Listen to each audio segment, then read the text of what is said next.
Hi friends, it's Leithia from Farmview Creators. Today we're going to do one last Christmas project for 2025.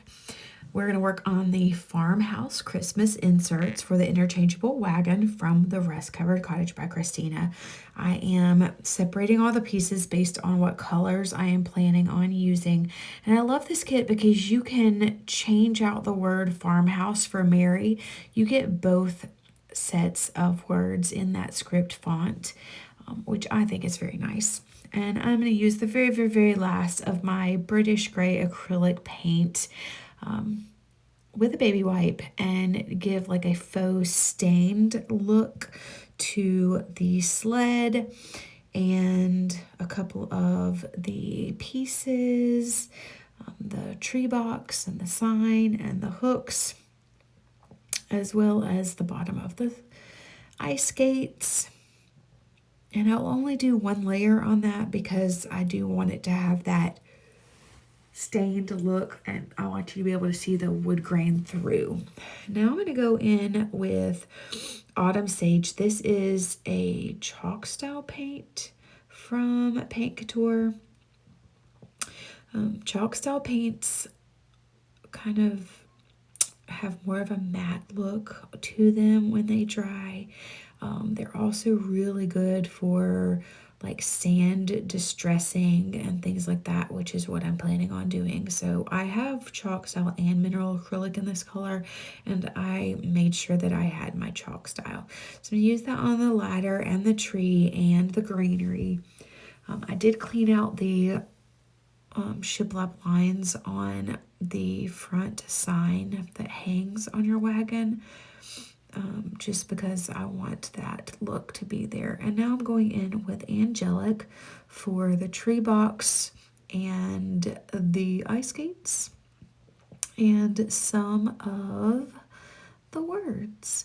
This is another paint from Paint Couture. This one is a mineral acrylic. The mineral acrylics are a little more full coverage. They also have a built-in top coat, so they have a little bit more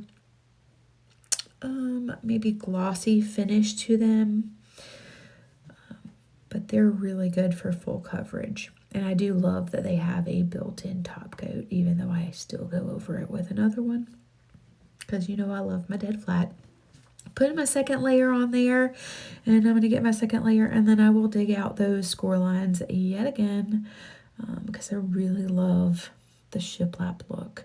This is a tool that Christina actually sent me in one of my boxes because I can't find it around here, that is in the craft aisle at the dollar store, the Dollar Tree. It comes in a 2-pack and it's very handy for multiple things. I'm getting my second layer. Usually I don't use a brush on my words. I like to use sponge daubers or makeup wedges, but because I needed it for a brush for the ice skates, I just went ahead and used it for everything. Now I'm going to go in with my pitch black mineral acrylic, and I'm going to do the bottom of the ice skate shoe and some of the words. I'm going to hit that farmhouse, and I kind of bumped it and almost broke it apart, which would have been fine because it's an easy fix. You just use a little bit of your glue and piece them right together. No problem. Nobody would ever know. And I'm going to go in and I'm going to use a sponge dauber, and I'm using a heavy hand, and I wanted a little bit of a texture, so I did not smooth it out on that star, but that was Spanish Sunrise. I'm going to use Mulberry on the ice skates laces and on the berries. I thought about like actually using some thread on those ice skates, but then I could not find my little tiny sewing kit. I am going to use my mini sanding tool. I think it's a micro sander, and I used a finer grit on the gray pieces and a heavier grit on the green because I wanted you to be able to see the actual lines of the sanding on those, but I did not want on the gray because it was already so light. And I'm going in with my Debi's DIY dark wax and just distressing all of the pieces, giving it more dimension. And then, of course, my dead flat top coat, which takes out all of the shine. Also gives it a nice layer of protection. So I'm going to sweep that across everything, and then I'm going to let it get really good and dry before I start gluing my pieces together with my glitter glue. I had to think for a minute. So again, I am using my heating tool and getting that really, really, really dry before I glue it on. And then I glued that top piece onto my sleigh, and I'm going to use some of the jute that Christina uses to wrap up your package when you receive it to hang my sign, and I'm going to put it around the top of the sleigh and then thread it through. I thought about threading it all the way through the laces, but couldn't get it done. So I think it was a little thick and my tape was a little thick. So I just decided to kind of make it look like it was threaded through and instead glue it to the back.